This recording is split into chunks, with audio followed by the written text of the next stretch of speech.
আসসালামু আলাইকুম গাইস, আজকে আমরা নরসিংদীর একটা লটকন বাগানে ঘুরতে এসেছি। এই যে এটা হলো অনেক বড় একটা লটকন গাছ, মাশাআল্লাহ অনেক লটকন ধরেছে। এই যে অনেক লটকন,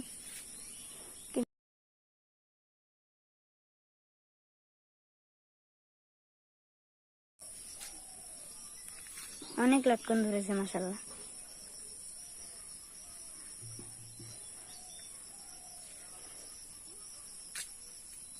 অনেক লটকন, এই দিক দিয়ে আরো অনেক গাছ আছে, পুরোটাই লটকন দিয়ে ভর্তি গাছ। কাঁঠাল গাছ, তারপরে লটকন গাছ আরো আছে ওই পাশে।